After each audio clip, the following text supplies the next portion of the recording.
রাত পোহালেই ত্রয়োদশ জাতীয় সংসদ নির্বাচন, যে নির্বাচনের জন্য মানুষ মুখিয়ে ছিল এবং দীর্ঘকাল মানুষ ভোটাধিকার বঞ্চিত ছিল।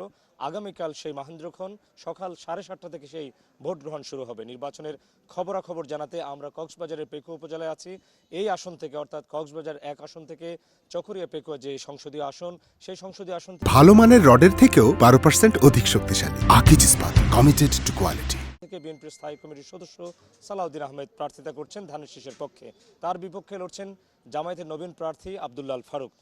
আমরা এই মুহূর্তে দাঁড়িয়ে আছি কক্সবাজারের পেকুয়া জিএমসি ইনস্টিটিউশন কেন্দ্রে। এই কেন্দ্রে বিএনপির স্থায়ী কমিটির সদস্য সালাউদ্দিন আহমেদ আগামীকাল সকালে এই কেন্দ্র থেকে তার ভোটাধিকার প্রয়োগ করবেন। আমরা যদি একটু বলতে চাই যে কক্সবাজারের যে সংসদীয় আসন 1, কক্সবাজার 1 চকরিয়া পেকুয়া, এই আসনে মোট 177টি স্থায়ী কেন্দ্র রয়েছে, যেখানে পেকুয়া উপজেলা এবং চকরিয়া উপজেলায় সব মিলিয়ে এই 177টি কেন্দ্রেই এই সংসদীয় আসনের মানুষ ভোটাধিকার প্রয়োগ করবেন।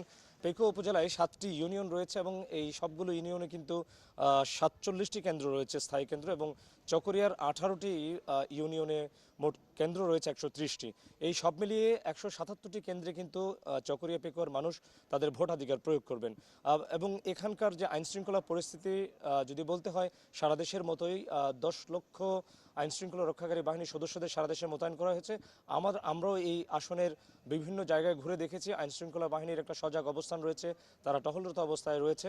ইতিমধ্যেই কিন্তু দুপুরের আগেই যে নির্বাচনী সরঞ্জাম, ব্যালট বাক্স, ব্যালট সহ অন্যান্য নির্বাচনী সামগ্রী যে রয়েছে, সেগুলো কিন্তু ভোট কেন্দ্রগুলোতে ইতিমধ্যেই পৌঁছে গেছে।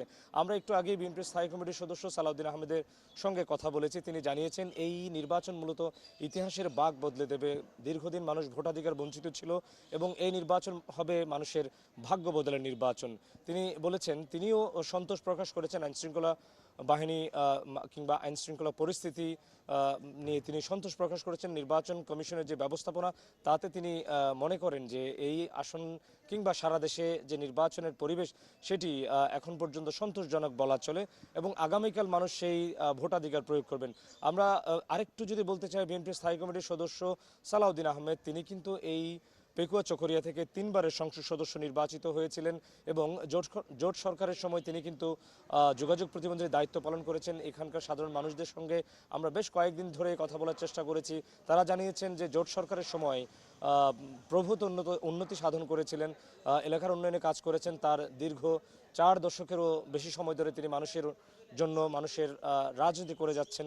সেই জায়গা থেকে এখানকার ভোটাররা বলছেন যে অতীত উন্নয়ন এবং ভবিষ্যৎ যে প্রতিশ্রুতি নির্বাচনের, সেই নির্বাচনী প্রতিশ্রুতির উপর কিন্তু বিএনপির স্থায়ী কমিটির সদস্য সালাউদ্দিন আহমেদের উপর এখানকার মানুষ আস্থা রাখতে চান। তবে এখানে জামায়াতের নবীন প্রার্থী, তারও একটা ভোট ব্যাংক রয়েছে। কিন্তু আমরা সবার সাথে কথা বলে যেমনটা দেখেছি, যেহেতু বিএনপির স্থায়ী কমিটির সদস্য সালাউদ্দিন আহমেদ এখানকার একজন হেভিওয়েট নেতা, তিনি দীর্ঘকাল ধরে মানুষের উন্নয়নে কাজ করছেন, মানুষের ভাগ্য উন্নয়নে কাজ করছেন, এলাকার উন্নয়নে তিনি কাজ করেছেন। 91-এর যে নির্বাচন, সেই নির্বাচনে জামায়াতের প্রার্থী এখান থেকে নির্বাচিত হয়েছিলেন। এরপর 96 নির্বাচন থেকে 2008 সাল পর্যন্ত প্রত্যেকটি নির্বাচনে কিন্তু এই সংসদীয় আসন, যেটি কক্সবাজার 1, এটি কিন্তু বিএনপির দখলেই ছিল এবং সর্বশেষ যখন 111-এর সরকার, তখন তিনি বিএনপির স্থায়ী কমিটির সদস্য সালাউদ্দিন আহমেদ জেলে ছিলেন। তার পক্ষে তার স্ত্রী ভোট করেছিলেন এবং তিনি বিগত অনেকগুলো নির্বাচনের চেয়ে প্রায় 50,000-এর অধিক ভোট এই আসন থেকে তিনি পেয়েছিলেন। এরপরে কিন্তু এরপর আমরা দেখেছি বেশ কয়েকটি বিতর্কিত নির্বাচন। 2018 সালে একটি নির্বাচনে বিএনপি তারা যোগদান করলেও বা অংশগ্রহণ করলেও সেই নির্বাচনে কিন্তু সেই নির্বাচন নিয়ে প্রশ্ন রয়েছে, যার কারণে 2008-এর পরে কিন্তু এই আসনের মানুষ সেই অর্থে আসলে তাদের ভোটাধিকার প্রয়োগ করতে পারেননি।